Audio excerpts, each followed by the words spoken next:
Welcome to Obsidian Entertainment. We here at the studio have joked around that this has been the year of Obsidian, with Avowed releasing early this year and now ending the year with 2 more games. And what better way to cap this incredible year for us than by doing what our studio does best, sequels. That's where I come in. You can get out of here, Fergus. Thank you so much. No, you're doing great. You nailed it. The sequel is the lifeblood of every great franchise. Think about it. The original creates the world and builds fandom, but the sequel, that's what makes it worth remembering. No sequel, no hoverboard. No sequel, no dual SMGs. No sequel, no raccoon tail. No sequel, no Zune 2. Which doesn't really exist, but I wish it had. There was a Zune 2. There was a Zune 2? I'm Mark, the head of sequels here at Obsidian, and I have sequelized everything. Blockbuster movies to AAA video games to my first marriage, so trust me, I know what I'm doing.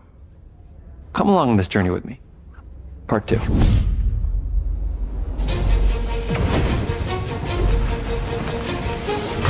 Let the killing commence.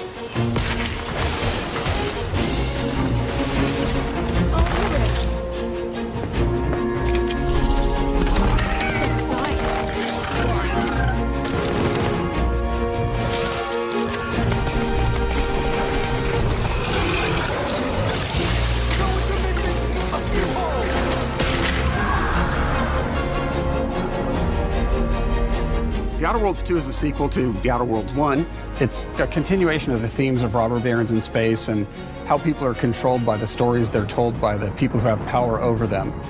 This time we're able to go a lot deeper because we have more time and money, which is a great thing, and we're able to make it a much more true Obsidian reactive RPG than we were the first time around. So we're going deeper and more complex with everything for this sequel. Deeper story, lore, RPG interactions, reactivity, all the things we've been known for as a company. It's really a complete realization of everything people want from an Obsidian game. Surprisingly, this is the first time in over 25 years that I've had the chance to do a full sequel for a world that I helped co-create. It's really just a fantastic opportunity to explore and expand the universe in interesting ways, and to go even further with the themes of how people are affected by living in a dystopian corporate reality. You can shoot your way through it, you can talk your way through it, you can sneak your way through it. And so no matter what kind of play style that you like, this is just an awesome franchise and an awesome game to jump into, even if it's your first one.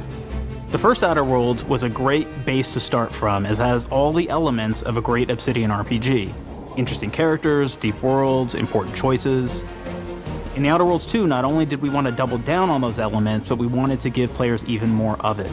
We've also put a lot of investment into skills and traits that impact things like combat, conversations, and areas that we call RPG interactions, which are the part of the world where players can use their specific skills, perks, and backgrounds to solve problems in unique ways in our new, bigger worlds.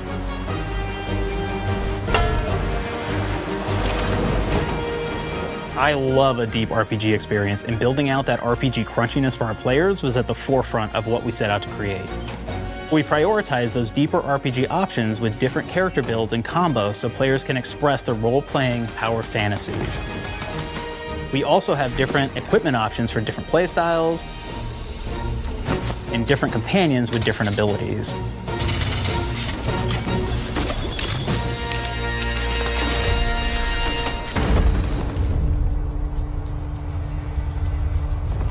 In the first Outer Worlds, you start off as the Stranger, which was basically a blank slate to build on top of with various attribute points that would begin to define your personal experience in the game. You can make any kind of character you want, but we've given you a role. That role is an Earth Directorate agent. You can think of them as kind of like space cowboys or space sky marshals. They're the good guys that go into places and kind of fix everything that's wrong. You're gonna be one of those. But we don't tell you why you joined the Earth Directorate. There could have been a lot of different reasons, right? It could have been because you're an actual lawbringer and you want to go in there and spread law throughout the galaxy. It could be that you're a roustabout and you just had nothing better to do. After you pick your background, one of the really important choices you have next is choosing your traits. While we had attributes in the first Outer Worlds, we've leaned into traits for the Outer Worlds 2, which are these big changes to your character depending on which ones you pick. So it could be something like Brilliant, where you can tag extra skills and you start getting extra skill points. And that's obviously really great if that's how you want to build your character. You can also go and do something like Lucky, where you get extra critical chance, and you also get a lot of really cool options throughout the game as well. Of course, we brought back dumb, so players love the dumb option. Tell me, do you believe in signs?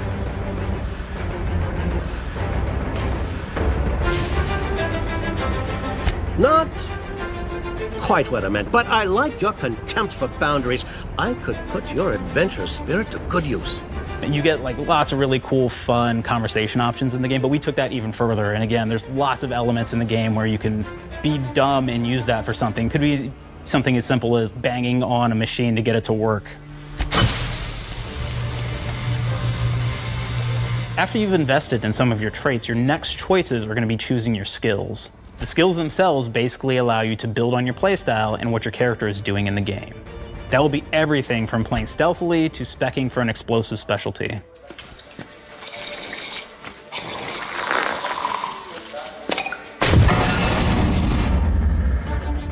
Throughout your entire journey, your character continues to change with the different choices you make. In the Outer Worlds 1, actually had more skills than we have, so we condensed them down to really the core and essence of what we really wanted there. But we made each point that you put into a skill much more impactful. So instead of getting small percentage changes, we actually did much larger changes per point that you put into each skill. And again, all these things, because of how they're checked inside the world itself, can matter quite a bit. You know, just even having one additional skill point in something can open up a lot more options in the world itself. If anybody's played Fallout New Vegas, they'll be very familiar with like the perk system. We basically borrowed that, but went even grander. We actually have more perks than Fallout New Vegas did. But here's the cool thing, right? We check and use perks for literally everything, right? So you can do everything from, hey, I want to make a stealthy build that steals stuff and is really good at that. Okay, great. Well, you can take maybe the pickpocketing perk. So that's not available to everybody, but if you select that, now you can actually go around and steal things out of people's pockets.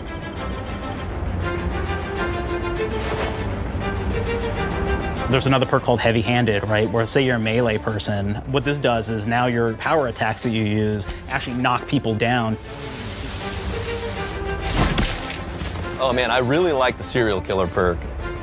As you start killing people, they will drop hearts.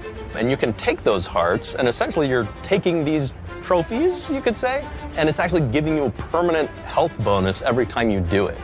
We have this perk called Assassin. Now, this is an early game perk that you can take, which every time you stealth attack an enemy, you're actually going to get a movement bonus for a certain amount of time.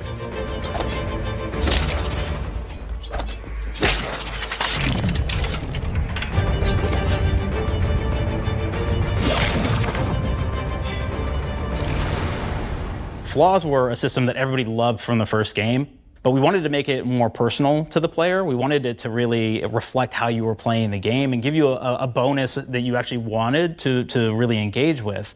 With the flaw system returning, we knew we needed to go bigger, better, and more real than ever before. So we turned to the team, and I told them, no bad ideas. Give me what you got. Okay, we need more flaws. We need them to be real. I want to put them in the game, so give me something. Inspiration. What's wrong with you? Oh, I have bad knees. You got bad knees? They hurt when you walk a lot? Yes. When you walk too much, they hurt? No cartilage. Sounds boring. Makes you sound like a boring person, but it's in the game. I know it. It's a good flaw. What about you? I like to take small things sometimes. So you're stealing? No, I'm taking. When do you give them back? I don't. Claire. Claire, you shouldn't be stealing. What are you doing? You shouldn't be stealing, Claire. Tiny crimes. Tiny crimes? Do you hear the second part, though? It's a crime. Well, You're stealing. Claire, that's wrong. You can't steal things, okay? But it's an amazing flaw, and I'm putting it in the game. But you're a bad person. And are you the one that took my stapler? do you need it? Yeah. Give it back. Okay. Please. You, what do we got? Flaw. I like to stare at the sun. How long did you stare at the sun? Just lunch break. An hour? Oh, I only get 30. You guys get an hour? I get an hour. An hour. Oh. Makes me feel energized. How many fingers am I holding up? 3? No. Anything else? We'll put it in the game. We'll put it in the game because I feel bad for you. Anything else? One of my favorite flaws is something called bad knees. It will actually give you the option to take this flaw that'll make it so that you move faster throughout the game. But the problem is, anytime you stand up, your knees are going to make a loud popping noise that makes it so that, well, everyone around you is going to hear you. There's one called Kleptomaniac. This is really interesting because what it does is when you steal something, you can actually sell it for more bits than normal. And like that sounds really great.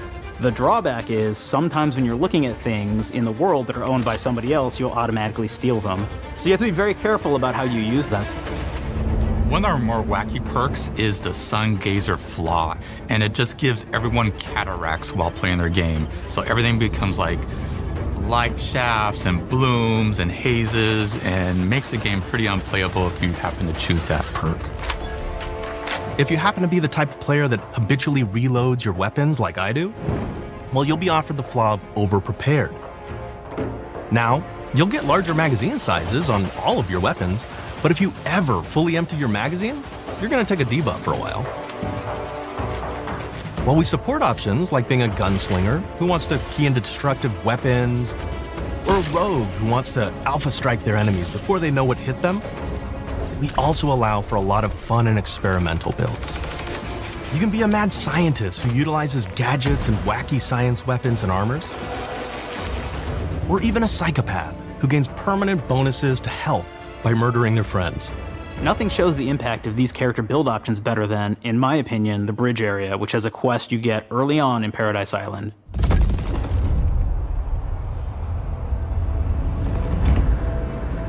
Not only do you kind of encounter this very early, and it's a very core one to the story, but it really expresses our philosophy of allowing the player to solve problems in a bunch of ways. So you may solve it by speech options. You may talk to them and maybe have to go do a quest for them and really kind of prove that you're a friend of the Protectorate to get by. I may have need of your help, stranger, if you are ready to seize an opportunity to show fealty to the Protectorate. You could go guns blazing and you could just take everyone out inside the POI, lower the bridge itself, and kind of get across.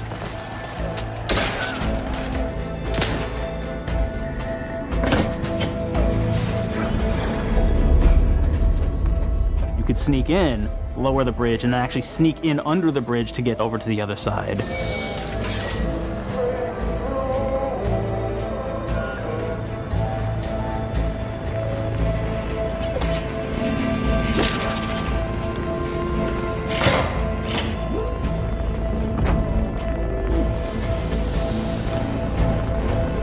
You can bypass the bridge entirely if you found like certain gadgets, like the shield gadget that protects you from poison gas as you go across, or the double jump boots, which kind of allow you to jump across the chasm and get across that way. There's even a really kind of messed up way, right? Which is players can actually sacrifice one of their companions. The companion who they just found is part of. We're no different than the Breeze if we start tossing our own to the raps. I sure as law ain't gonna follow someone who can't see the wrong in it. I must admit I'm surprised we could come to an understanding, but I thank you for your loyalty, stranger. As promised, you shall have clearance to cross this bridge. It's such a fun quest, but again, it really showcases that we want you to be able to solve this in whatever way you want to. When you build your character your way, we're there for you. We really want you to have the experience that you want to have out of this.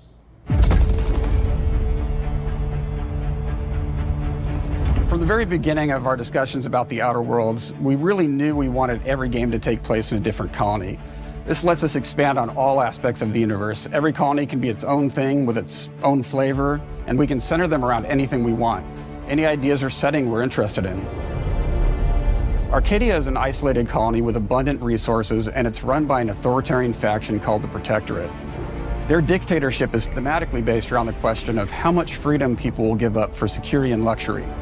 For Protectorate subjects, unfortunately, that answer is everything.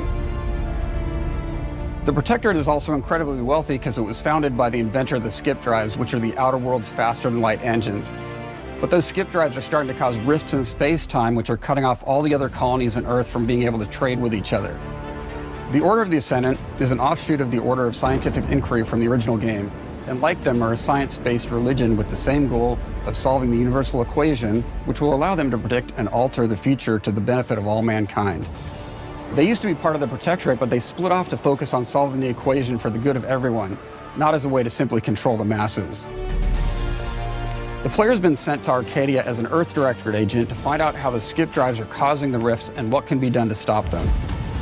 Each of the factions have their own solutions to the rift problem and their own goals. The Protectorate wants to close them to protect their legacy as the inventor of the drives and their wealth. The Order wants to close them not only for the good of everyone, but also because they're complicating the math they're using to solve the universal equation. And Antes just wants to be able to open and close them at will to control all the trade routes between the colonies. In addition to expanding the themes and lore of the Outer Worlds, we're also expanding the humor, so each faction has its own flavor of absurdity. Anti's Choice is a merger between Anti-Cleo and Spacer's Choice from the original game, and there are corporate representatives in the Outer Worlds too. They've invaded Arcadia to liberate their resources for all of humanity, at a profit, of course. One of my favorite things from Fallout New Vegas is the radio system. It was just iconic for me, and I wanted to make sure that the Outer Worlds 2 had that. So we actually built out 3 different radio stations, one for each of the major factions. You also have a ton of music. Each station might have, like, I think 20 tracks of unique music that we've made for it. It's a lot of stuff. But the really cool part about this entire thing is that we actually put a lot of reactivity into the radio. So it will respond to the things that are going on around the world that you've been interacting with. So if you go into a location, let's say you solve a problem for the Protectorate folks, if you listen to the Protectorate radio station, they're gonna be cheering you on as a hero. Wonderful news, everyone. The Zeranium gas leaks at the Automech repair facility, strongly believed to be caused by Anti's Choice malefactors, have been corrected. Some hotshot for hire just managed to fix the electrum leak in their repair facility. Now, I'm not saying we caused it in the first place, but we sure like the idea of all those broken auto mechanicals and all the excessive gasping and choking involved. The factions and companions are great examples of how we're going deeper and more complex this time around. They're integrated into the game's storyline much more than we did on the first Outer Worlds, and like with everything else in the game, they have a lot more reactivity. There are 6 companions in the Outer Worlds too. As usual, each has their own quest lines, but this time they are also connected to a different faction and have character arcs that the player can affect through their choices. Your first companion is Niles. He's another Earth Directorate agent like you, and he's looking for your help to decide whether he wants to become an even better agent or to turn his back on the Earth Directorate completely. There's also a somewhat cute Automech support drone that is basically Niles' helper. Her name is Val. Marisol is part of the Order of the Ascendant, and she's an aging but still deadly assassin. That's right, she's a deadly mathematician who may or may not have some unfinished business to attend to with the player's help. There's also a cultist named Azza, who is part of a sub-faction that worships the rifts, and in her case, violence in general. You can choose to either turn her away from overt violence or support her chaotic and dangerous tendencies. At one time, Anti's Choice had a program to graft soldiers with animal parts to make them more formidable. Unfortunately, it didn't quite work, and most of them are now dead. There's a combat medic who survived, however, named Inez, and she wants the player to help her fix her graft, among other things. Finally, there's Tristan. He's a Protectorate arbiter who is judge, jury, and executioner all rolled into one heavily armored package. It is your choice to either help him judge wrongdoers or show him what true justice looks like. We definitely have reactivity in the game based on how you've been treating your companions. I won't reveal the end of the game, but let's say if you have not been treating them well, you will find out at the end of the game what that means. Companions are a very, very important part of merchandising, because that's the real beauty of the sequel. We're talking merch, baby. It is the lifeblood. It is what fuels us. Do you want to see some of my ideas? Hop, hop. Check this out. Gen Alpha loves body pillows, especially ones that look like human beings for some reason, right? Who needs a significant other when you could have a knife-wielding space psycho up in your sheets, huh? What do they do with them when they get them, huh? Maybe a little napping, maybe a little snuggling, maybe a little nut.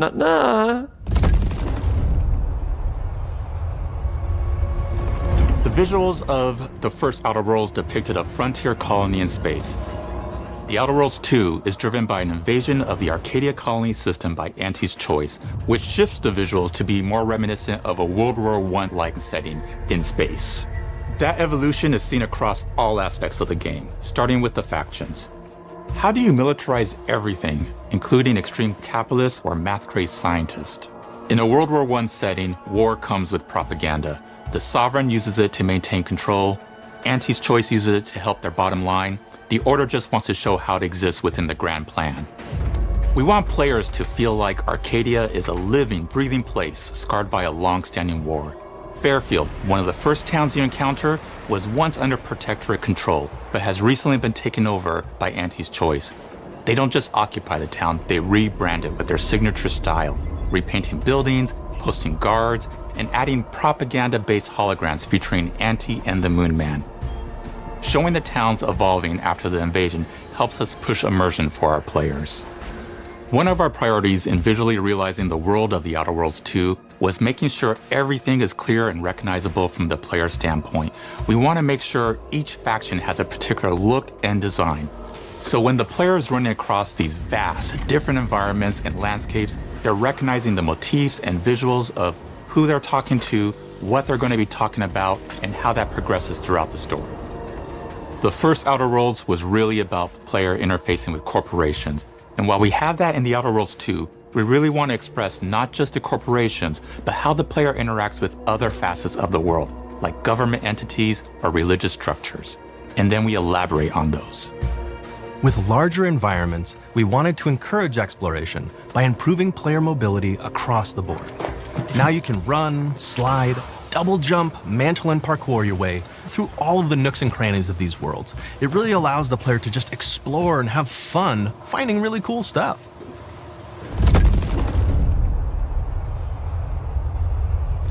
We've aimed to make everything in The Outer Worlds 2 better from top to bottom. The RPG elements were the start, but that's touched our story, our art, and especially our gameplay.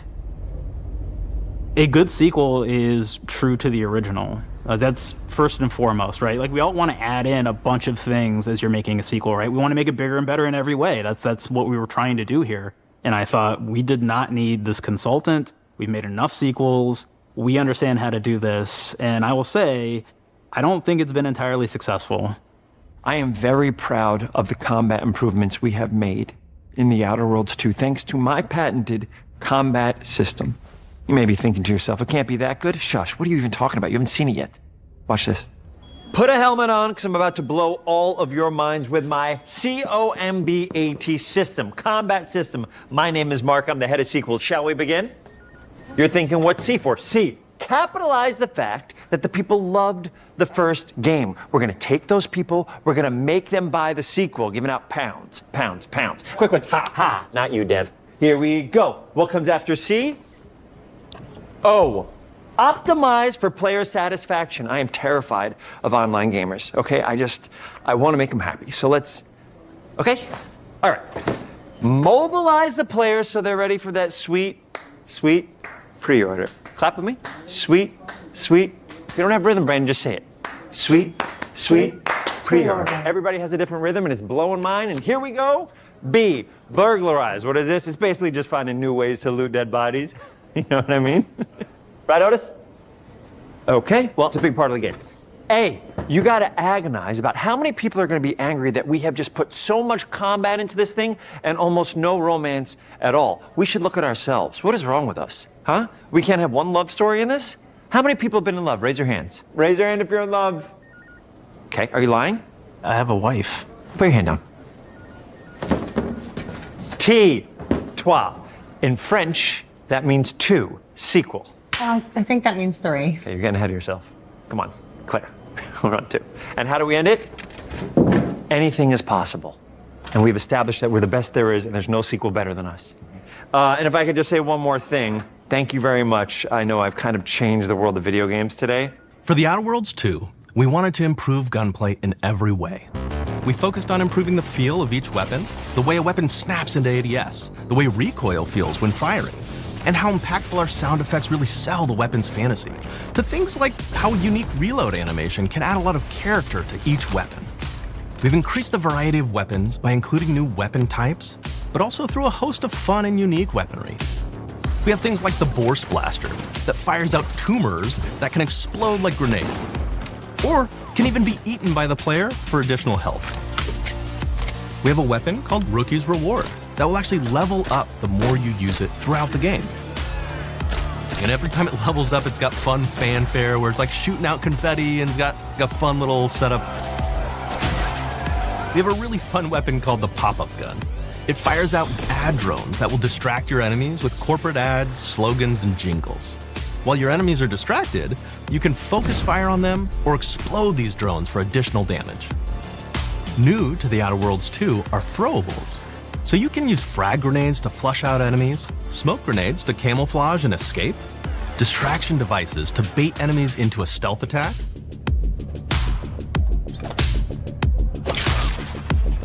and even science grenades that will levitate enemies, allowing you to fire upon them while they float helplessly.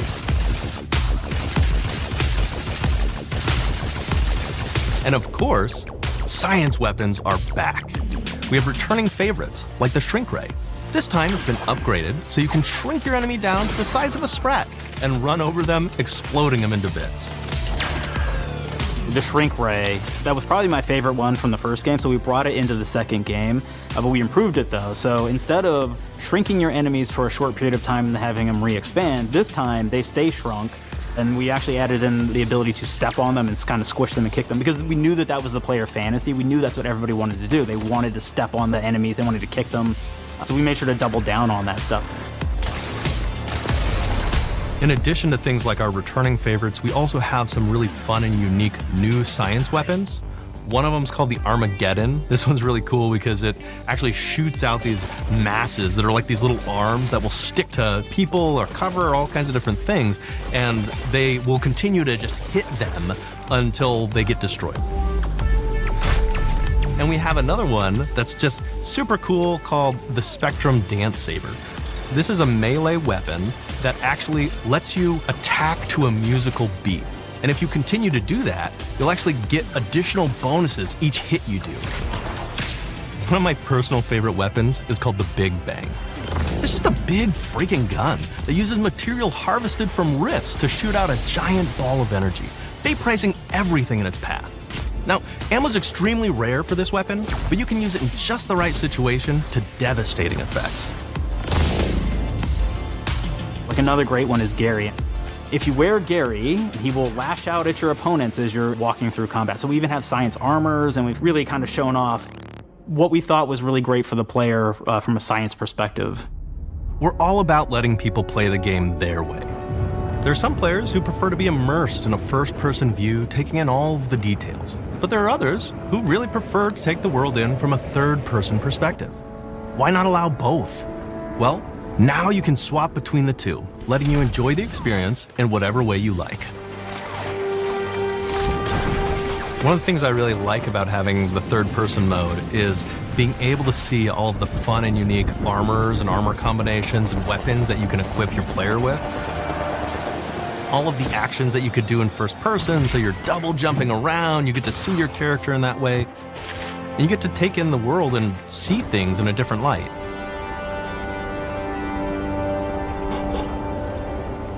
The Outer Worlds 2 is really the biggest game we've ever made. Bigger choices, more reactivity, more weapons, more things to find in each of the worlds the players can visit. The team has done incredible work bringing the Outer Worlds 2 to life, and we can't wait for you to play it. Even though we've always been a multi-project studio, this is going to be the first time we've ever released 3 games in 1 year. It feels amazing to do. We're so excited for more people to be playing our games. It is truly an exciting time here at Obsidian. We're exploring worlds big and small while expanding on franchises that we've created, and we have no plans to slow down. We hope you all continue to come along with us as we do what we do best, make your worlds your way.